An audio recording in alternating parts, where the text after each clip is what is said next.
Hi, எல்லாருக்கும் வணக்கம். நான் தான் உங்கள் தாடி பாலாஜி பேசுகிறேன். இன்னைக்கு தமிழ் கடவுள் முருகருக்கு உகந்த நாள், அதாவது தைப்பூசம்.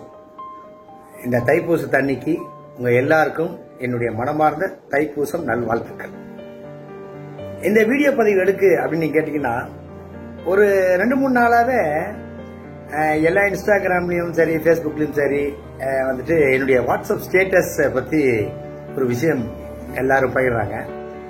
இது ஆக்சுவலா யாரோ ஒருத்தர் எனக்கு அனுப்பிச்சாங்க, அதை நான் எதாச்சும் வாட்ஸ்அப் ஸ்டேட்டஸ்ல வச்சுட்டேன். பட் இது இப்படி ஒரு விவாத பொருள் ஆகும்னு எனக்கு தெரியாது. இன்னொரு விஷயம், இன்னைக்கும் சரி, நான் அன்னைக்கு முதல்ல என்னுடைய நண்பரும் தலைவருமான மரியாதைக்குரிய விஜய் சார் அவர்களை கட்சி ஆரம்பிக்கும் போது நான் என்ன சொல்லியிருந்தேன்னா, ஒர்க் பண்ணும் போதே எனக்கு ஒரு நண்பரா அவருக்கு நான் ஒர்க் பண்ணிக்கிட்டு இருக்கேன், அவர் நல்லபடியா வரணும், அந்த கட்சி நல்லபடியா வளரணும் அப்படின்னு சொல்லிட்டு, பதவி எதிர்பார்த்தோ இல்ல எனக்கு ஒரு அங்கீகாரம் கிடைக்குமோன்னோ நான் ஒர்க் பண்ணல. நான் முழுக்க மனதார இன்னைக்கு தைப்பூச திருநாள் அதுவும் ஓப்பனா நான் சொல்றேன். இது யாருக்கு புரியுதோ இல்லையோ, நான் கும்புற கடவுளுக்கு புரியும். என்னுடைய தலைவரும் என்னுடைய நண்பருமான தாவேகாவுடைய தலைவர் மரியாதைக்குரிய விஜய் சார் அவர்களுக்கு புரியும். ஏன்னா அவர் எல்லாருடைய பேச்சையும் கேட்டு ஒரு அனலைஸ் பண்ண மாட்டாங்க. அவர் ஒரு முடிவு எடுப்பார், அந்த முடிவு சரியா இருக்கும். அதனாலதான் இன்னைக்கு அரசியல் பயணம் ஆகுது. இதுல ஒரு விஷயம் என்னன்னா, இதை ஒரு விவாத பொருளாக்கி நிறைய பேர் பேசுறாங்க. அதை குறிப்பா ஒருத்தங்க பேசுறாங்க, இங்க குத்தலாமா, இங்க குத்தலாமா, அங்க குத்தலாமான்றாங்க. தம்பி, ஒரு சின்ன விஷயம், நாங்கெல்லாம் நெஞ்சில குத்துவோம், மற்றவங்களாம் முதுகுல குத்துறாள் நம்ம கிடையாது.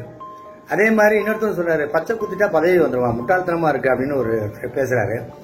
அவருக்கு நான் பர்சனலா போன் பண்ணி சொன்னா, சார் பச்சை குத்துறா எனக்கு பதவி வருமா சார் அப்படின்னு அவரை கேட்டேன்னா, ஒரு விஷயம், ஒருத்தரை பத்தி என்னன்னு தெரியாமையே நீங்க எல்லாம் பேசுறீங்க தெரியுமா, இதே முதல்ல தவறு. என்னை பத்தி உங்களுக்கு என்ன முழுமையா தெரியும்? இப்ப பேசின அத்தனை பேரை பத்தி எனக்கு தெரியாது, யாரையுமே நான் உரிமையில பேசவே இல்லை. இத நான் ஆரம்பத்திலிருந்தே பண்ற ஒரு விஷயம். அதை தாண்டி என்னுடைய தலைவரும் நண்பருமான விஜய் சார் இதுதான், யாரையுமே இது வரைக்கும் உரிமையில பேசுனதே கிடையாது. அவர் நடிகராக இருக்கும் போதும் சரி, இப்ப தலைவராக இருக்கும் போதும் சரி, வார்த்தைகள் ரொம்ப கவனமா இருப்பார். நான் எங்கேயாவது சின்ன தப்பு பண்ணக்கூடாது, இதனால விஜய் சாருக்கு ஏதாவது தவறாயிடும்னு பார்த்து எல்லா விஷயமும் பண்றேன். இன்னொருத்தர் சொல்றாரு, நெஞ்சில பச்சை கொடுத்திருக்காரு, அவர் வீட்டுல அவங்களோட இருக்கும்போது அது அருவருப்பா இருக்காதா அப்படின்றாரு.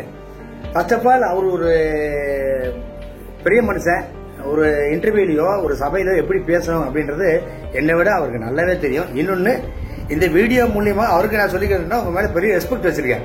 அதே மாதிரி நீங்களும் மற்றவங்களை இந்த உரிமையில பேசுறது, அதை தாண்டி ஒருத்தரை பத்தி தெரியாம நிறைய விஷயம் பேசுறீங்க. ஆனால் எனக்கு உங்களெல்லாம் ரொம்ப பிடிக்கும். அது ஃபர்ஸ்ட் நீங்க மைண்ட்ல வச்சுங்க. ஒண்ணு, இப்ப ஒரு புற்றுப்புள்ளி வைக்கிறேன். நான் முதல்ல சொன்ன மாதிரி, தாவேக்கால எனக்கு பொறுப்பு கொடுப்பாங்கன்னா இல்ல எனக்கு ஒரு பதவி கிடைக்கும்னா நான் ஒர்க் பண்ணல. இப்போ வரைக்கும், இந்த நிமிஷம் வரைக்கும் ஒர்க் பண்ணிக்கிட்டு இருக்க ரீசன் என்னுடைய தலைவர் எனக்கு நிறைய உதவி பண்ணியிருக்காரு.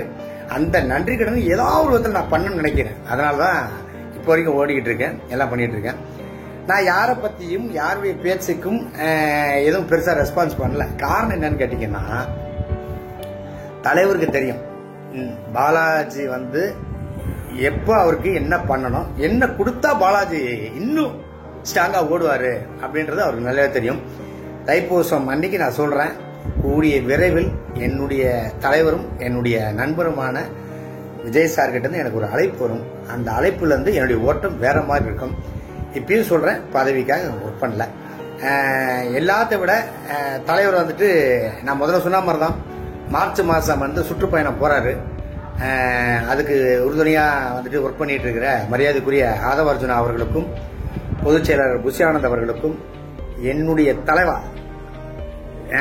தலைவருக்கும் முதல் வாழ்த்துக்கள். இந்த சுற்றுப்பயணம் உங்களுக்கு ஒரு பெரிய சேஞ்ச் கொடுக்கும், நிறைய தாக்கத்தை ஏற்படுத்தியிருக்கு.